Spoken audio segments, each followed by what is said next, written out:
Today we are going to make this mirage or trails, whatever you want to call it. Making this was really fun and really easy. You can make tons and tons of result out of this with so much variations. So let's get started. Alright, before we head into Blender, we need that walk cycle of that dummy. So we can search for Mocap Market, go to the Mocap Market, and here we can find tons and tons of animation that are easily importable inside Blender. Now I'm gonna search for walk cycle masculine and there will be only one result. So click on this. Before you are able to download it, you won't see this FBX download because you have to log in. After logging in, you can click on this FBX download and you are done from here. Now let's head back into Blender. Select everything, press X and delete them. Now to import the animation, you have to go to the file, go to import and select FBX. Go to download directory and select your walk cycle. But before you import it, just go down in the armature section. You will see automatic bone orientation. Check this, or if you don't, you will see the bones direction would be really weird, like a broken bones. So import FBX. And now the whole animation should be available in your scene, just like this. Now I'm gonna click on this X icon to see it from the front view. Before we start on the main thing, let's just set up our scene properly. So first I'm gonna press Shift A and add a camera to our scene. Now I want my camera to align with the current viewport right here. So I can select my camera, go to view and go to align view and align active camera to view. And it would show something like this. Then you can move it out a bit by pressing G and X. And then you can move it out a little bit. Then I'm going to the camera data and change this focal length to 80 so that it looks better than before. And let's see how far the animation goes. So something like that, and I can just adjust my camera a little bit. Now we need a ground as well, so let's just add a simple plane, move it a little ahead, scale it up as much as you can. Let's head back to the camera view. After that, let's switch to the render view and add a light to our scene as well. Move the light in between somewhere here and move it up as well. I'm going to stretch this light out on the Y direction and increase the strength of its power to 100 watts. And if we switch our render engine from here to the cycles, we'll get something like this. To make it even better, we can go to the wall properties and decrease down the strength to all the way 0. We can still see some gap there, so let's just scale our ground even further. And it should look something like this. Now we can start working with our animation. We want the animation on our decoy, so select your decoy and go to the modifier section and we'll add another modifier which will be geometry node. It will automatically be added after the armature. And click on this new icon to create a new one. To go into the geometry nodes, you can divide the panel from right top here, drag it out like that and change this to geometry node editor. If you want to hide this, just press N and it will go away. Now this is going to be a really simple setup. So for this we are going to use is a simulation zone. Just press Shift A to search for this and add it in.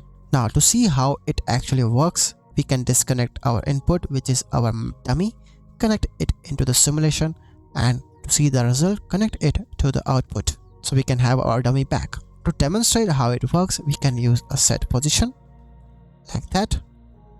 And if we change the Y value like 1 for now, let's go to the 0 frame, hit that spacebar. You can see our mesh moving by 1 meter on every frame, like it's levitating. Don't worry about if we lost our original animation, that's not an issue. So for example, these are the frames 1, 2, 3, 4, 5, 6. And then this is the Y value. So at the 0th frame, so our object was on 0 frame. Now what Blender did is, at the first frame, it added a value of 1 to it and moving it by 1 meter. Then carried over the same value to the next frame because it is already at 1 meter above.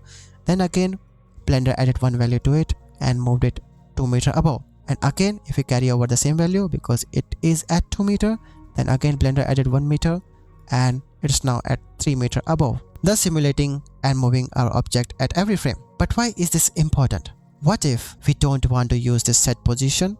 Get rid of this. And what if we cut our original mesh and then using a join mirror geometry node, bring it in between and join our group input.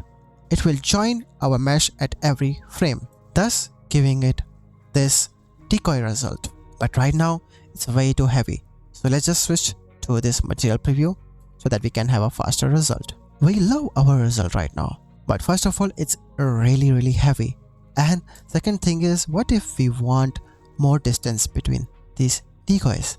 So let's bring more distance between them first. I want dummies to summon at every 10 frames distance, so something like this.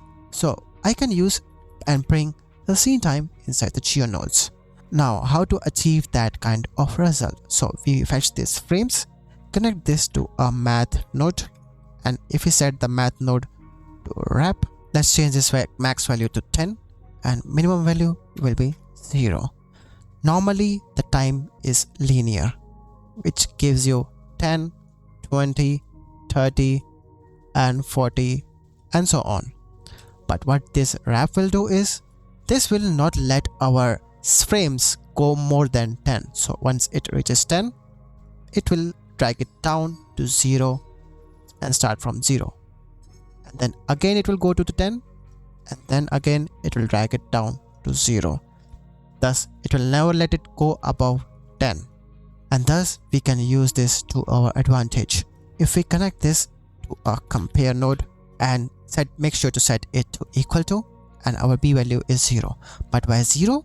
Because at every 10 frame our value returns to 0, and thus when it is equal to 0 we can use a switch node. I'll tell Blender, hey, when our values are 0 at the 10th frame, our values are equal here, which is 0 is this one. It will make it true and only summon the decoy at every 10 frame. So disconnect the previous one, and if we start from the beginning, go to the 0 frame, hit that spacebar, you can see now it is only being summoned at every 10 frame. Okay, there are still two issues right now. First, our original mesh has disappeared. To bring it back, what we can simply do is just go to this armature. Inside this will be our original pot. I'm just going to duplicate this and right click. Then what you just have to do is name this only to Studio Robot and remove that geometry modifier from it.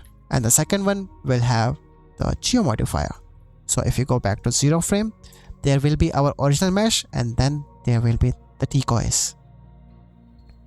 That has fixed our first problem, but the second problem is it is still becoming way too heavy because the mesh are still there at the end. We want them to disappear. For that we are going to create an age system. So we can just use a named attribute, type in age, thus creating the age. It doesn't have any value in it, nothing, it's just a text.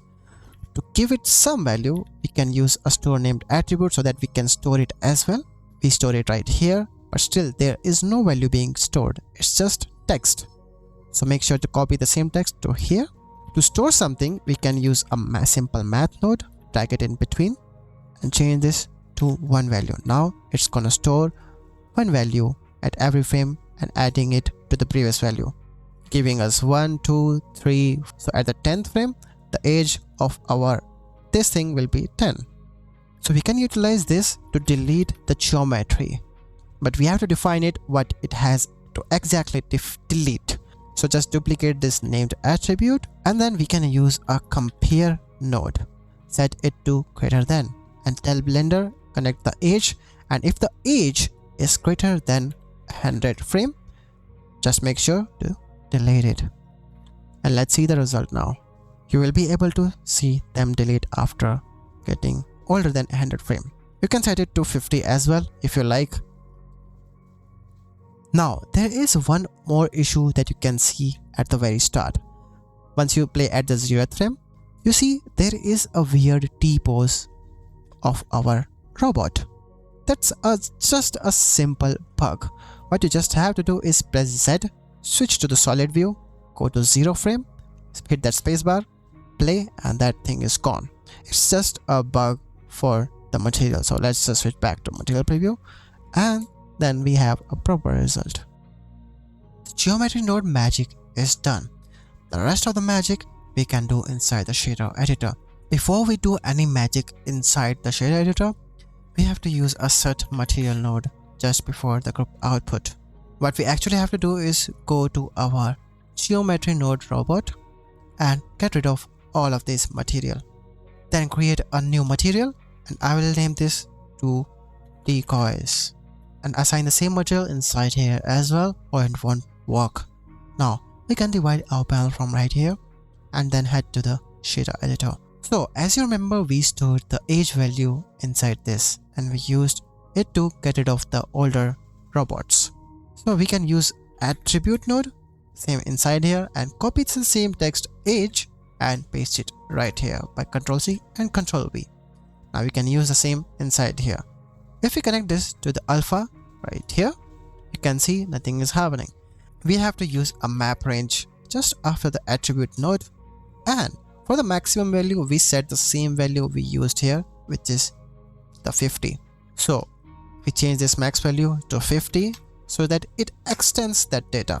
Right now the age was there, so something like this, and now that it has stretched when we increase the maximum range to 50.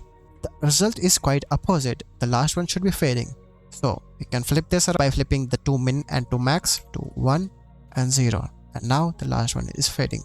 To make them hollow, we can use math node just after this, plug in a infernal node, connecting it to this and change this to multiply, and you can see they are hollow. To make them glow, we have the option for the emission right here. So we can use the same data, duplicate it by Shift D, move it down and connect this to the strength of the emission, and we see something happening. So to increase the power of glow, we can increase the to minimum value. So I'm going to increase it around to 5. You can see the difference between their emission. Then you can also change the color around. I'm going to set it to something like this blue. So this doesn't look quite emissive type. If we switch to the render view, it is not looking that great. To make it proper emissive, we can switch this to a compositor. You click on use nodes, and to see the result in our viewport as well, we can go here and change the compositor to always. Now if you just put in a glare node in between and switch this to a bloom, we have a better result. Let's head back to the shader editor, and we can decrease down the strength of the emission to something like this. And if we also use the smoother step, we get better result than before. Let's increase their length by changing this to 100, and make sure to copy the same value inside the shader as well, so we can have longer trails. Okay, what if we plug the same input inside this color? What kind of result can we get? Let's try this out. So we can just duplicate this and move it somewhere like this. Now before we connect it back, we have to use a hue saturation node and connect it back. Then we plug it inside the hue to get various hue, but nothing is happening right now. So let's just change this color to something like a blue, and now let's head back and play from here, and then you can see that every decoy has a different color. How cool is that? You can change around with the IOR right here to make them more hollow, because they were looking too thick and they are better than before.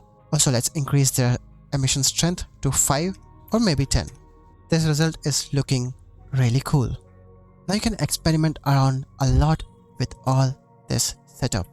But before we go, if you go to the timeline and increase the end frame to around 300, and if we play further, after it stops, we don't want any more result.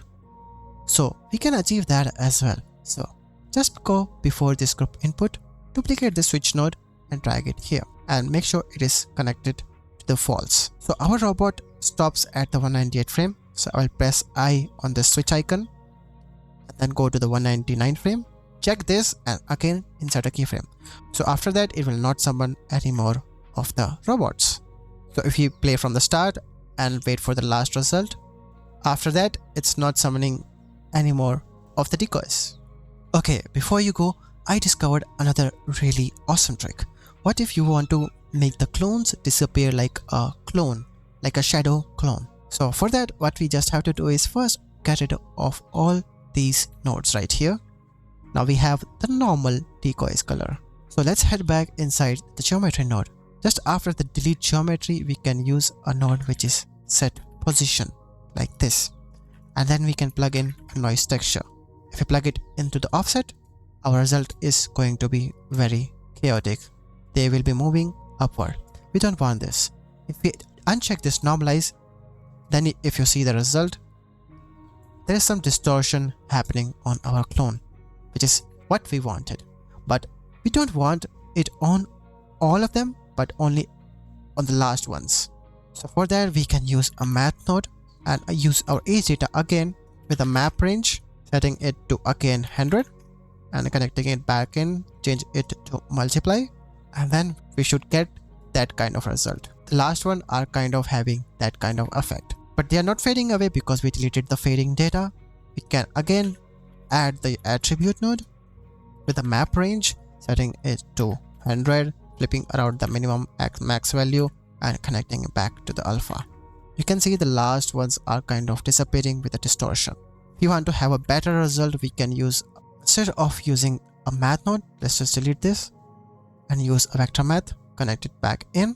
If you want to increase the amount, the glitch it is appearing, you can just duplicate this, change this to a scale and set the scale to 3 to have more glitch on it. As you can see, the glitch is even further. Now, if you would like to change the direction of this glitch, so right now it's just going in that direction. So if you want it to go in the up direction, you can just use a vector math node just after this, change this to multiply and just add one value to this y1. After that, we will be able to see that all the noise is only happening in the y direction. After rendering my scene, I noticed one issue. So let's go to the timeline and look at a particular frame. In my case, when I'm at the 129 frame and when I go to the 138th frame when the clone is about to be produced, our original mesh has disappeared, as you can see, and only the decoy is there. Actually, our mesh has not disappeared, it's still right here, but our clone is covering it. That's why it's not visible. So to fix that, first of all, let's just bake all this animation so that it doesn't disappear all the time. So you can use a simple bake node just after the set material. Switch this to animation and click on bake. So it's gonna bake all the animation and you can freely scrub through the timeline. Now let's go to the 138th frame where our mesh has disappeared. To bring it back, we can use a set position node. Actually, we are not bringing it back, but we are offsetting our original mesh a little bit based on the normals. So let's use normals and connect it to the offset.